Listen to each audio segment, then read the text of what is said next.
The goblins have invaded the land, making your racial squabbles seem like a wasted potential to be strong and unified and repel them.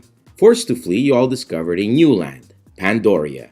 But old habits die hard. Pride in your people will have you rehash old rivalries as you settle the new land. Which of you will bring your people to prosperity? Each player turn will have that player place a tile next to an adjacent tile on the board, either their castle tile or terrain tile. Then they may choose to place a figure on one of the two terrains. If a region, same type of terrain, gets closed off through other terrains, lakes, or the board itself, you'll need to remove any figure in that region. Next, you can play a spell, building, or erect a monument. Playing a spell will have you spend crystals to gain a one-time immediate effect. Buildings will usually be constant effects that can give you more points, more resources, etc. Their cost is listed here in wood, which you have to pay. If you really want to play a building but are missing wood, know that you can build atop a building you have to get the discount of the building underneath to a minimum of paying 1 wood. Lastly, to erect a monument, you need to place it above one of your buildings. You won't get a discount for this, and you'll lose the building's ability, but you'll score massive points. Know that these points decrease in value as players take them, so try and get them early. Next, you'll see if a region scores for players. This will happen when a player has a figure adjacent to a closed-off region. All players involved will score resources based on the amount of resource on the region times the number of figures they have adjacent to that region. Player's leader count as 2 figures, but these can only be placed by the player if they placed all their other figures beforehand.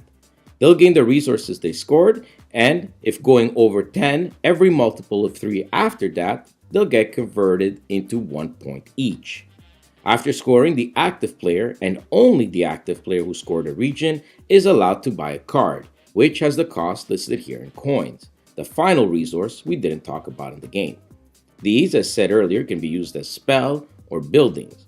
Lastly, the active player draws a tile. When the last tile is drawn, the round continues until the players to the right of the starting player has played his turn. Count your points, and the player with the most wins.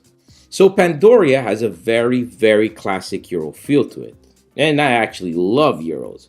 But Euros lately also have an added wow factor that I feel Pandoria misses on. Sure, each race can be played with their own unique abilities, but there's really not much more than that. There's tile mitigation to draw more and have more choice, and where to place your figure to score maximum points and not lose it before. That is fine in the tactical department, but as for long-term strategy, it'll rely mostly on monuments and cards available in the market. Map-wise, more player count will be more chaotic, for lack of a better term, than at a lower player count, where when your turn comes around faster, the map has changed less. The art is fine and components are decent enough, and the game mechanics certainly is functional, and that's what mostly stands out from the experience we had. I mean, theme didn't really capture me, and it didn't make me feel like I was playing one race over the other, even with their special abilities. In many ways, this game really reminded me of a cross between Carcassonne and Catan with its gameplay and in terms of that classic feel. But because that wow factor is missing for me personally, it didn't create that itch of let's play again, which affects its replay value.